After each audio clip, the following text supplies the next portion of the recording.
دعا کی قبولیت میں اتنا وقت کیوں لگتا ہے؟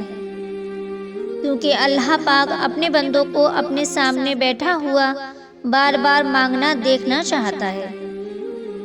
اس کو اپنے بندے کی اس اندازے محبت سے بہت محبت ہے۔ وہ چاہتا ہے میرا بندہ یوں ہی بس میرے روبرو بیٹھا رہے اور مجھ سے مانگتا رہے۔ تو ذرا سوچو، اگر اس نے ہمیں جلد وہ سب کچھ نواز دیا جس کے ہم اس کے طالب ہیں، تو بتاؤ کیا ہم بار بار اس کے سامنے یہ جھولیاں پھیلاتے ہوئے جائیں گے؟ اس سے اپنی چاہت کی یوں فریاد کریں گے؟ نہیں نا، کیونکہ انسان فطرتاً بے وفا ہے، اور اللہ پاک انسان کی فطرت کو جانتے بوجھتے ہوئے بھی اس سے محبت کرتا ہے۔ اس کو دنیاوی چاہتوں میں جکڑ کر اپنے در تک لاتا ہے، وہ چاہے ادھوری دعاؤں کے سجدوں میں ہو یا دعاؤں کے قبول ہونے کے بعد شکرانے کے سجدے کی حالت میں ہو۔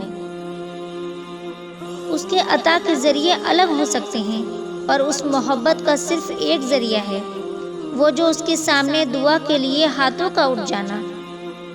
جب وہ کسی کو اپنی محبت کے لیے چن لیتا ہے تو پھر وہ عارضی دنیا کی عارضی چاہتوں سے مکمل طور سے آزاد کر دیتا ہے، اور وہ رب جسے اپنے لیے چن لے تو وہ کیا خود سے اس انسان کے لیے کافی نہیں؟